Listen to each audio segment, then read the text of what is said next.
Namiss ko mag-get ready. Get ready with me na may konting chika. Namiss ko mag-get ready. So, pinatuyo ko na yung hair ko kanina.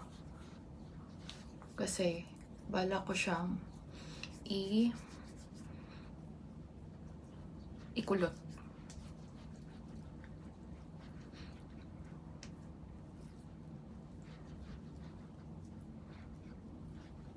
Moisturizer muna dahil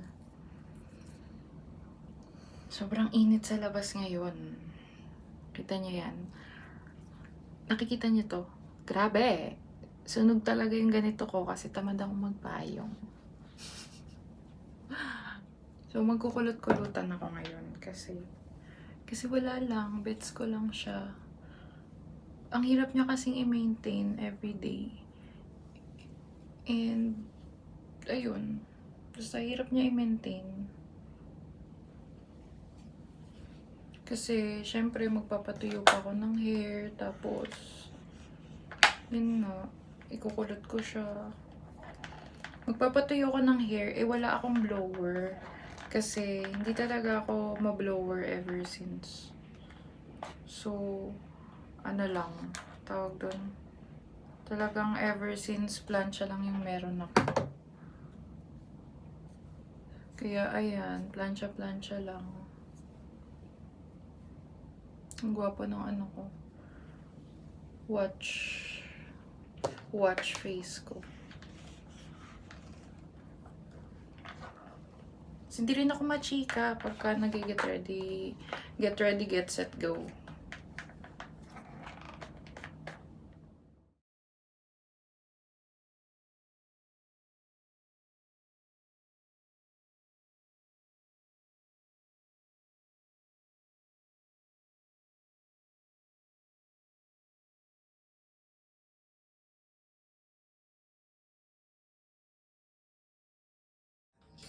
Actually, wala na akong masyadong nilalagay. Simula last year. Kasi simula na nag-breakout ako, parang hininto ko na muna yung paglagay ng kung ano. Actually, wala naman ako.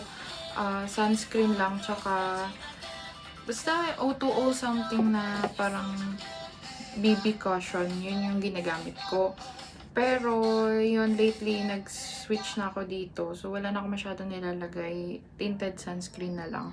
Since kinocure ko nga din yung mga dark spots ko. Tsaka yung, ayan, yung mga tigiawat ko. So, let's go. Tapos, hindi rin ako masyadong grabe maglagay. Like, isang ganyan lang. Kasi, naradamihan ako masyado. Tsaka nagla-light siya masyado sa skin ko. Tsaka feeling ko ang kapal-kapal niya. Pati dito. Naglalagay ako yan. Tama. Pati dito. Ayan.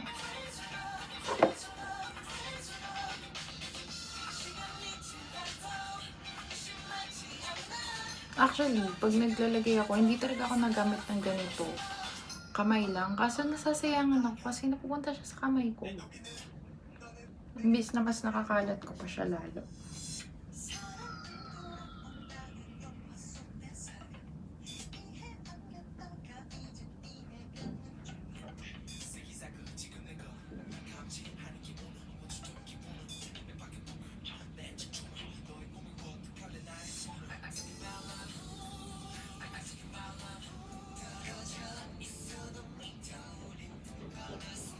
Tsaka sobrang init dito. So, parang naiirita lalo yung ano ko. Naiirita lalo yung mukha ko na parang ang dami or ang kapal ng nakalagay sa mukha ko. So, iniisip ko, hindi dapat ako magkikilay. Kasi nga, okay na siya. Actually, na-trim ko na tong kilay ko na to. Pero parang gusto kong i-fill out yung mga medyo maninipis ko pa rin na part. So, actually, yung gamit ko ever bili na pa to. Tignan nyo naman. Ito pa yun. Yung nauso yung ganito. So, nangihinayang ako agad. Pag di ko siya, nangihinayang kasi ako pag ginamit ko siya agad. Mga ganon. So, Actually, last year ko lang to ginamit, pero parang I think I bought it, 29, 2019 something. Basta ganun. Tapos last year ko lang siya ginamit. Tapos, bet na bet ko rin siya kasi sobrang andali niya mag-stroke dito. Sobrang lambot pa. Although, sanay din talaga ako na pomade yung gamit ko.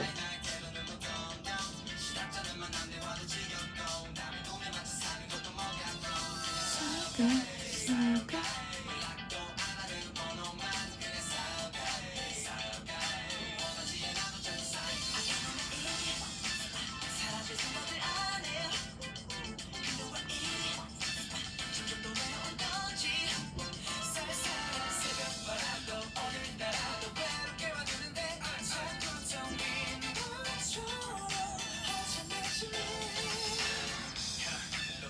Tignan nyo yung difference tsaka dito.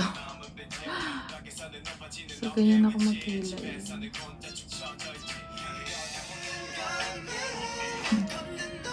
So, yun. Medyo matagal ako magkilay pa din. Pero, nililimit ko na siya nililimit ko ng pinakamatagal kong pagkikilay ay 5 minutes. Kasi tapos, ayun, may nag-aaya sa akin na magpakilay ng na tattoo. Kasi di ko siya bet. Kasi may times na ayaw ko naman din talaga nagkikilay. Tapos may times na parang, ay, bet ko na yung kilay ko, plakado, ganun. Yung ganun, like, hindi naman ako everyday na, hindi ko siya bet everyday na may ganito yung kilay ko. So, yun. Next naman is, maglalagay ako ng blush on.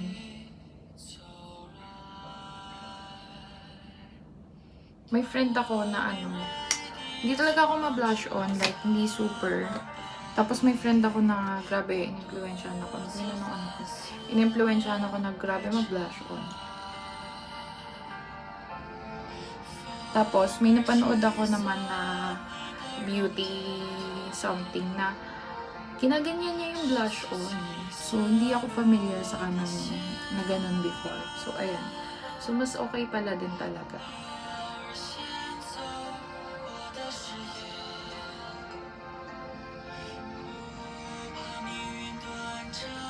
Ayan, diba? Pak. So, bago yan, may nakalimutan pala ako. Nakalimutan kong press powder.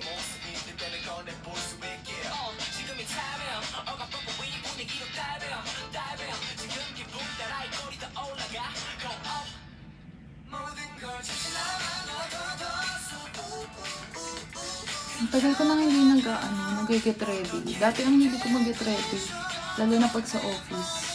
Kasi, solo ko yung, solo ko. Kasi maaga ko dumarating sa office. Like, talagang 1 hour before ng work schedule namin. Nasa office na ako. Kaya ang sipag ko mag-get ready before. Tapos, medyo nawala-wala rin naman yun.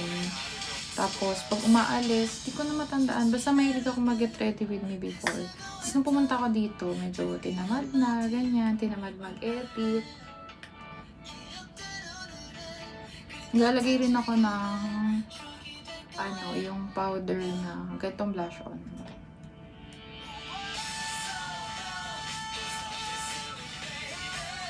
Para makapit siya. So, naglalagay ako dyan. Para medyo yung drunk something. Hindi, pero nasanay na lang ako. So, ayun. Tapos, di rin ako laging anong tawag doon, mascara. Kasi, pag yung mascara na nagagamit ko, is, umaano siya dito pagka napawisan na or what. So, nag-aano na lang ako. Ganyan.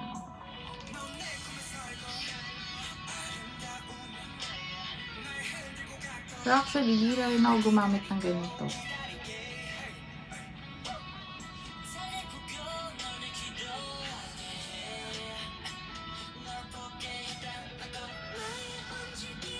Yan, ganyan lang siya.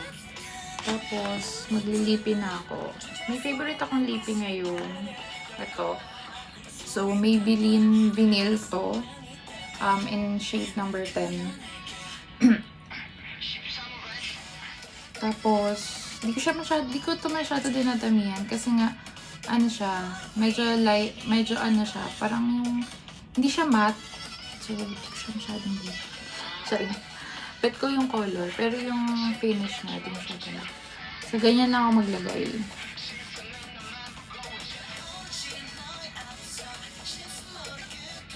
Sobrang konti.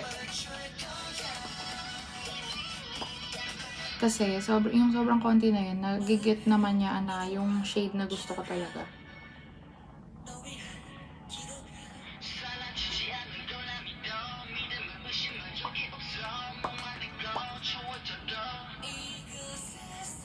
Ayan, para hindi lang ako maputlang tingnan.